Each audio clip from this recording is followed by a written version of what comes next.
আজকের রেসিপি ছোলার ডাল। ছোলার ডালটাকে একটু জলে ভিজিয়ে রেখে প্রেসারে সেদ্ধ করে দিয়েছি, যার মধ্যে ছিল গোটা গরম মশলা, আদা। আর এদিকে আমি মশলার পেস্টটা ভালো করে একটা বাটির মধ্যে তৈরি করে নিচ্ছি। মশলাটার মধ্যে ছিল আদা, জিরে গুঁড়ো আর হলুদ।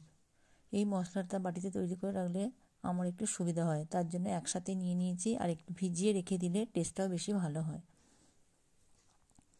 এর মধ্যে দিয়ে দেবো অল্প একটু জল। জল দিয়ে আমি এটাকে রেখে দেব। এরপর একটা কড়াই বসিয়ে দিচ্ছি। কড়াইয়ের মধ্যে দিয়ে দিলাম 1 চামচ ঘি।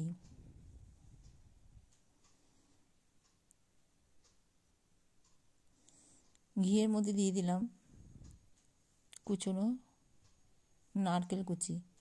নারকেল কুচিগুলোকে হালকা করে নেড়ে নেব, হালকা লাল হবে সেরকমভাবে। নারকেল কুচি নাড়া হয়ে গেছে, আমি সাইডে একটু সরিয়ে রাখছি। ওর মধ্যেই দিয়ে দিচ্ছি কাজু আর কিশমিশ। কাজু আর কিশমিশটাকেও ভালো করে আমি নাড়াচাড়া করে নেব। নারকেলটা তুলে নিয়েছি, কাজু কিশমিশটা ভাজা হয়ে গেছে, এটাও আমি তুলে নিচ্ছি। বুঝতেই পারছো বেশি করে লাল করে নিই, হালকা করে লাল করে তুলে নিচ্ছি। এরপর আমি কড়াইয়ের মধ্যে দিয়ে দিলাম একটা তেজপাতা, গোটা জিরে আর দেব শুকনো লঙ্কা। এই ফোড়নটা অবশ্যই দেবে, তাহলে খেতে ভীষণ ভালো হয়। আমি যেভাবে তৈরি করছি সেইভাবেই তৈরি করো, দেখবে দারুণ টেস্ট একটা খাবার। এদিকে আমি ছোলার ডালটা খুব বেশি কিন্তু সেদ্ধ করিনি। দেখো সেদ্ধ মানে কি, সেদ্ধ হয়েছে অথচ গলে যায়নি। ছোলার ডাল গলাবে না। এরপর আমি ফোড়নটাকে ভালো করে একটু দেখে নিচ্ছি হচ্ছে নাকি। দেখলাম ফোড়ন বেশ হয়েই গেছে, একটা খুব সুন্দর গন্ধ ছেড়ে দিয়েছে ফোড়ন থেকে। আমি এর মধ্যে দিয়ে দিচ্ছি সেই মশলাটা যেটা আমি তৈরি করে রেখেছিলাম।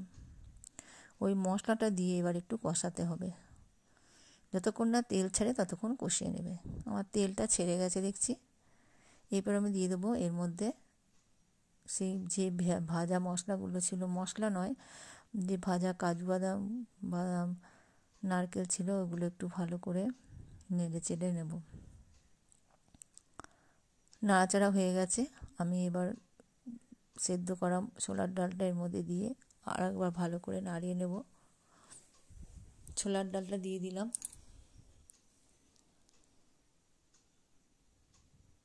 এর মধ্যে আমি একটু জল দেবো, তবে এটা বেশ চাপ চাপ যেন হয়, খেতে রুটি পরোটা লুচি সবার সাথে ভীষণ ভালো লাগে।